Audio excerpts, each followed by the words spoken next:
Blog Talk Radio. Blog Talk Radio.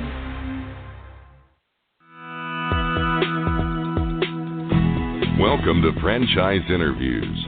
For over 6 years, Franchise Interviews has been giving an up-close, behind-the-scenes look at franchising and entrepreneurship. Listen to interviews with franchisers, franchisees, franchise authors, franchise experts, and attorneys. And now, welcome your host, Marty McDermott, and Franchise Interviews.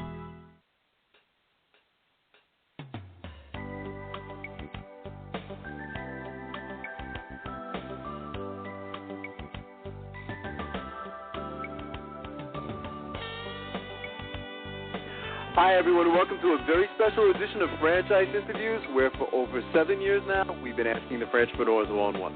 I'm your host, Marty McDermott, and I'm the president of Franchise Interviews, and we have a great show today. We're meeting with Brian Bailey, co-founder of the Ichor Restaurant Group. And the Ichor Restaurant Group is headquartered in North Canton, Ohio, and Ichor is a collaboration of individuals who share a passion for food, creativity, and excellence. I'm going to talk to Brian about that in just a moment on Franchise Interviews. So stick around because we got a great show.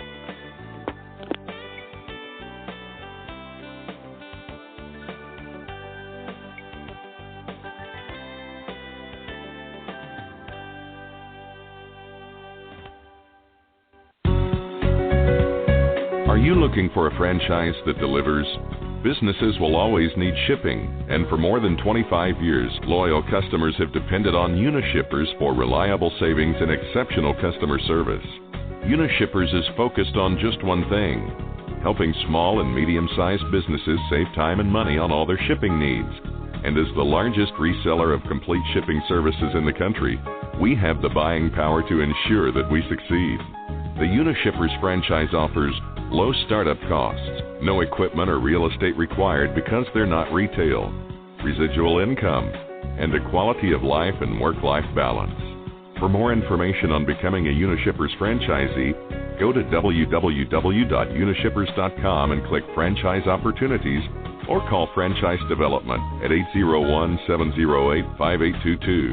That's 801-708-5822.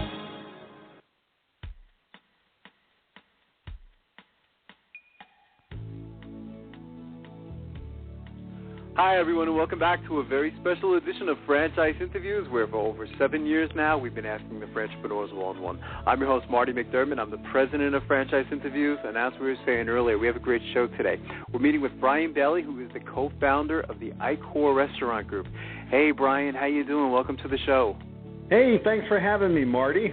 How are you today? My pleasure, Brian. My pleasure. We would like to ask our guests, where are you calling from today? I'm in North Canton at one of our restaurants right now. Oh, good. Where we've just unloaded some pork, some brisket for the day, and ready to serve it up to our raving fans. That's fantastic. Well, I know you have a lot of restaurants. Maybe we could start right there, Brian. I mean, talk about, because the Ichor Restaurant Group is really a family of franchise concepts, isn't it? Yes, we have 3 brands that we're operating right now. The total unit count is 13, but okay. We've got about another dozen in development already. Wow, and really just started hitting the franchising last year, so a lot of fun things happening. That's fantastic. Maybe you could describe the history of the Ichor Group, Brian. I know it does have an interesting history. Yeah, we go back to like many other entrepreneurs out there, started in another job, working for someone else. Was traveling across the country, selling software in the newspaper industry. And as I visited, towns across the country, every town should have a newspaper, and every town should have a good barbecue joint. And barbecue was one of my passions, just one of my favorite foods eating growing up. So I wanted to experience it, because I know what Mom would make for me on my birthday, and she did, ribs. She'd boil them. She'd put them in a crock pot, put a lot of sauce on them, and that's what I thought was good until I started, visiting towns in Texas and in Kansas City and in the Carolinas, and I realized what Mom was passing off on barbecue wasn't real barbecue. Right. So there was a moment, a time where I was between sales jobs and I was doing contract work, and I was thinking, what kind of business can I start that I'll be in control? And happened to be having lunch at a great barbecue joint in St. Louis, where I had this light bulb go off in my head and said, you know what, in North Canton, Ohio, in Northeast Ohio, where I'm from, we don't have great barbecue.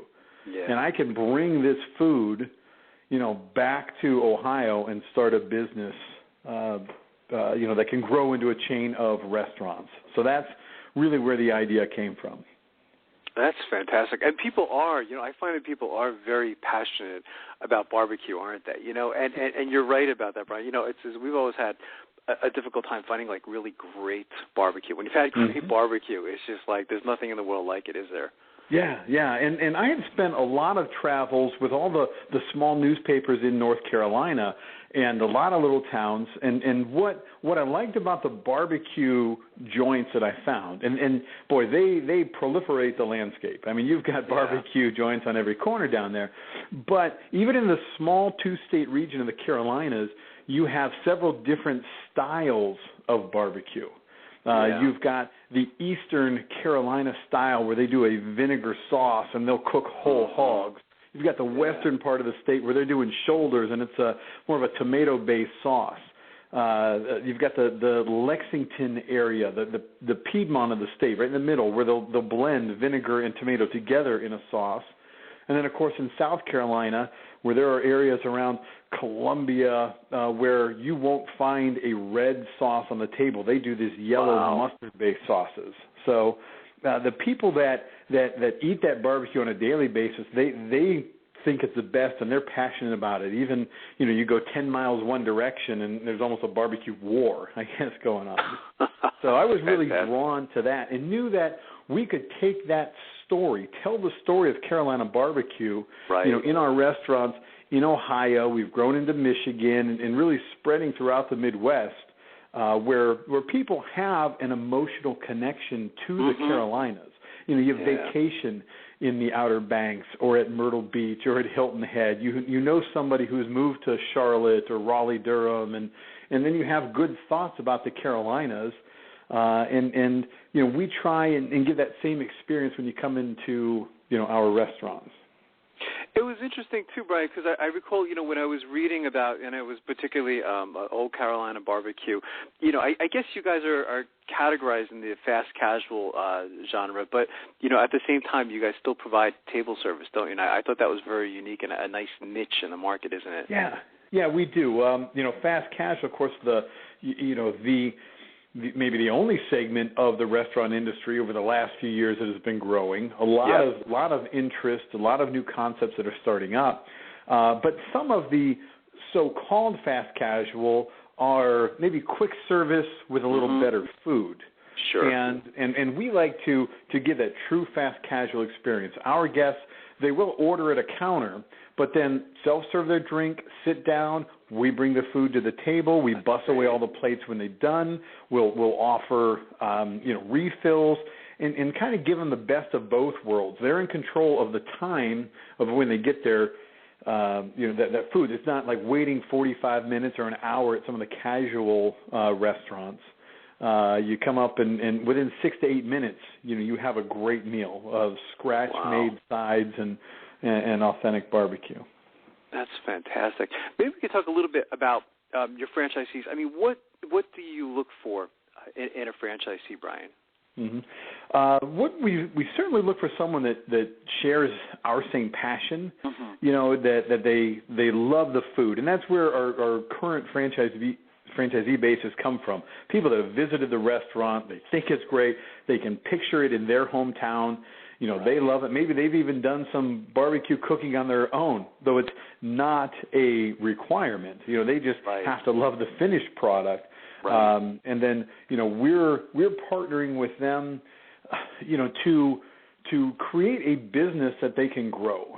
It's not, some franchises, there's a fit if you're going to, live it, work it, one unit. Or what we've been doing is people that see it as a business model, the way that I did, something that we can grow. It's not about, me. It's not Brian's barbecue. It's a story of the Carolina barbecue. So somebody else who has that passion can help tell that story in their market. Sure. And then the other thing that they can do, which is unique with Ichor Restaurant Group, is they may start with barbecue and build a legion of fans in their area. Maybe you open a store or two, but then to grow, because there's only so many Old Carolinas you could put in a town. Right. We have the other brands that also bring regional flavors, regional foods from another part of the country, into for us now in Ohio. But it's the same engine. It's fast casual. It's that same counter service, self-serve drink, sit down. We bring a different food to the table. So our second concept, Baja Pizza Fish. Baja Pizza Fish is fast casual pizza with a West Coast attitude. We're serving fish tacos, rice bowls, salads, wraps, all this fresh food, pizzas that have the more creative toppings. But again, different decor, but the same type of people. And this allows a business owner, if you're going to franchise, in Old Carolina, you have a relationship with Ichor, the franchisor, that makes it easy to step into that second concept or our third concept, Smoke the Burger Joint. It is. It's very interesting, and it sounds like, you're looking for someone who's just looking for also the big picture, you know what I mean? Why just go with one unit, especially because you have this, family of franchise concepts. And, I recall Baja Pizza Fish when I was on the website the other day. I mean, it was really cool. Like, it's almost like an environment. I recall, like, bikes on the on the wall. We were inspired by that active lifestyle in Southern California. I spent time traveling in Huntington Beach, if you've ever been out in that area, where you can sit on the pier and you watch the surfers. They come in, they peel off their wetsuits, do a little shower in the parking lot where they pour water on their head, and then they're playing volleyball, they're riding those bikes, and they're eating. Nothing against barbecue, but that's not what they're eating to keep fueling that lifestyle. They're eating those fish tacos, and now again they're on the move. So that was that inspiration, and we bring that into the decor with surfboards on the wall. We play classic surf movies on the TV. It's kind of it's a fun, laid back, joint. So what's your favorite? Like when you go into your restaurants, Brian? Which is my favorite child? Is that what you're asking me? I know. It's always a tough question, and it's one we like to ask on the show because it is a difficult question, isn't it? Because there's a lot of them, isn't there? I'm also the culinary person, within Ichor Restaurant Group. So, the food, so much of the food is what I like to eat. Right. So when people do ask me, like, what's our favorite menu item? Boy, it depends on what I'm in the mood for, Sure. And it's one of the problems guests have when they come in. We've designed that all the food is great. I know there are some restaurants out there, you look at a menu and not a lot speaks to you. But you'll find in our concepts that we've done such a great job, and I'm sorry I'm patting myself on the back, but people really love the food, and that's what increases their frequency into our restaurants. I've had people across the country when I go to conferences say, "Oh, well, barbecue, you can't eat that, more than once a month." So I'm like, come tell my guests that are in here multiple times a week. Right. Interesting. A lot of variety on the menus. Yeah, and that is so important. So how does the training work? When someone comes into your franchise system, Brian, do they typically come out to Ohio or your corporate headquarters? How does that work? Yeah, that's what we've been doing it so far is bringing them in, and they spend a lot of time in one of our stores, and we'll do it in multiple stores. One of them may be their main training base, but we'll spend a good 2 weeks where they're learning the operation. And I don't want to oversimplify it, but we have built a system to be able to output this food. So, in that 2-week time, they get a really good exposure and understand the brand. We then do a lot of on-site when they launch. We just opened in Ann Arbor, Michigan 2.5 weeks ago, and we've had people on site, a team of 5 people the week before they opened, all through these first 2.5 weeks. I think we're only taking a day off here and letting them see how they do on their own, and then we'll be back onto the weekend to with more staff and more support. That's fantastic. What do you typically look for in a location, Brian? I mean, as far as like how much space is required to open up any of these? Well, we are kind of fighting with every other restaurant for the same, space. Sure, of course. The Old Carolina, the prototypical size is at 2,800 to 3,400 square feet, inline shopping center, an end cap if you can get it. A little bit of a patio there. Right.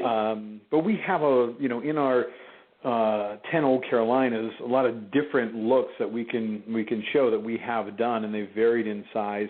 One of the nice things about barbecue is we can be a destination. We are unique when we come into an area. So you don't have to pay the highest rents to be on the main strip. The food will draw people in. A lot of our locations, frankly, I describe them as hard to find but easy to get to.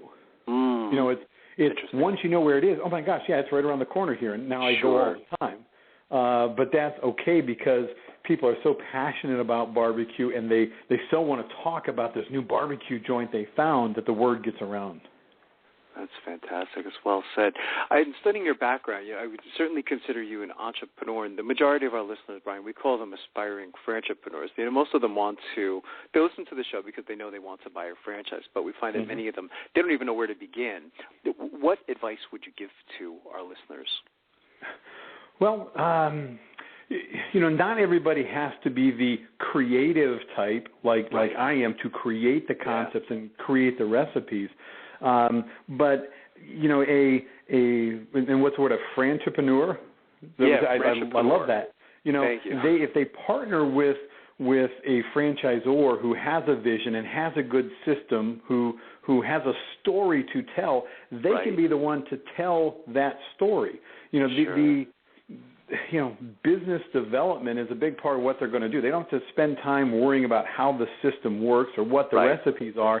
They just need to get connected into their community via, chamber events, high school sports teams. There's a lot of areas that they can connect, and they tell the story, and somebody else tells that story. And if they have that business sense, the idea of putting in the work and, watching their P&L, they're going to be very successful.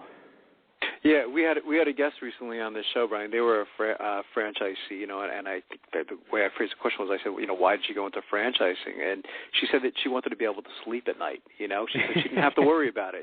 She's like, well, everything's been thought out. I mean, they made mistakes, they've had successes, and I don't have to worry about any of that stuff. And she said she was able to sleep at night. I thought that was very well put. As you were emphasizing earlier on the sophisticated system, that the Ichor Group sounds like they have, is very important to franchising, isn't it? Yeah, I mean, we're going to teach them, how, what type of employees to hire, and again, it's not necessarily those people that have experience running restaurants. We teach our general managers, that not to look at how many years somebody's been a line cook, how many years they've worked in another restaurant, because all they're going to do is bring what could be a lot of bad habits from that past experience. We're looking for four key qualities for our employees. They need to have a strong work ethic, empathy, be genuinely nice, and smile easily. Those are the four things that we want to get, because we can't teach those things. Sure, no, that's You're true. You're going to be born with that. You're going to, have been raised in that environment, but in a 2-week class, I can't teach you, how to smile. But if you get a team of people that have those qualities, it's going to be a fun place. And for the franchise owner, they're going to like coming in. They're not going to have, the drama, and they can sleep at night. So that's a great analogy, personally. Yeah, that's well said. So what's in the future for the Ichor Group? I mean, if you look at a crystal ball and you say, okay, 3 to 5 years down the road, Brian, where do you see yourself in the company? Well, we have a stated mission now. My business partner and high school friend, Tim Hugg, we've had a goal, a vision for us for a few years, and we've just started talking about it now. The people have seen our success and where we're growing. And for Ichor Restaurant Group, the mantra is 555 by 2025. We have a goal of opening 555 units, by the year 2025. And as those are doing an average unit volume of 1.8 million in sales, that's $1 billion brand.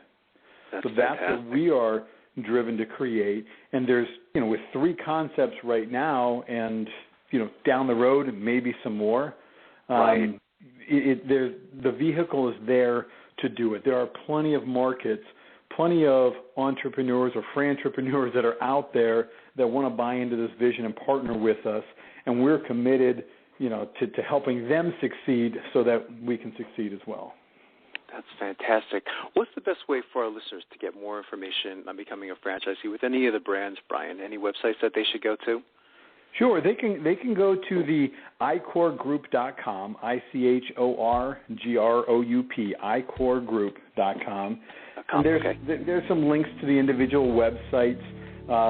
We are, here recording this in April, and about 2 weeks away from a revamp on all those sites. But for right now, you can still link to us.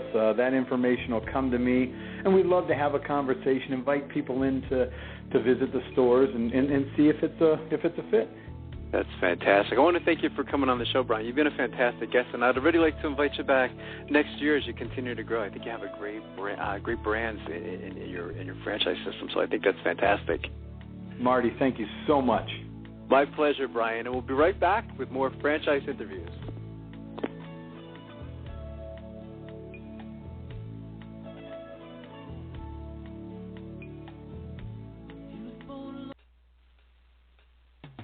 Coming up in segment 2, we're going to hear from one of the most knowledgeable people on the areas of entrepreneurship and franchising. We're going to hear from the great Michael Gerber, and Michael's going to give his tips and advice to aspiring entrepreneurs looking to buy a franchise. So stick around.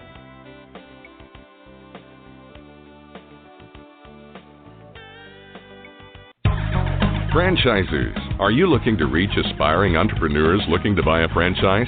Are you looking to reach a highly educated audience on franchising? For over 6 years, Franchise Interviews has been giving an up-close, behind-the-scenes look at franchising and entrepreneurship through our website, franchiseinterviews.com, where you can hear and read interviews as well as get tips from some of the most successful sources in franchising. Our weekly franchise radio show, where each week you get to hear a new interview with franchisers, franchisees, franchise authors, franchise experts, and attorneys, and our podcast, Great Quotes in Franchising. For more information, go to franchiseinterviews.com or call us at 610-905-2919. That's 610-905-2919. Need a business loan? Talk to Diamond Financial Services, the experts in franchise financing nationwide. Whether you're looking to start a franchise, acquire an existing franchise, or expand your territory through opening new locations, Diamond Financial stands by your side start to finish. From pre-qualification to packaging and presenting your application to securing a financial commitment and through the loan closing process, Diamond Financial is there. While you're waiting, thousands of others are making their financial dreams come true. Don't wait any longer. Pre-qualify now by completing a confidential, no-obligation financial analysis. Let's face it, traditional banks just aren't in the business of financing small business. At Diamond Financial, we specialize in securing franchise loans from $100,000 to $3 million and equipment leasing up to $150,000. Let us help you get started. Go to www.franchisefunding.net or call 877-508-2274. That's franchisefunding.net, 877-508-2274. 822-74.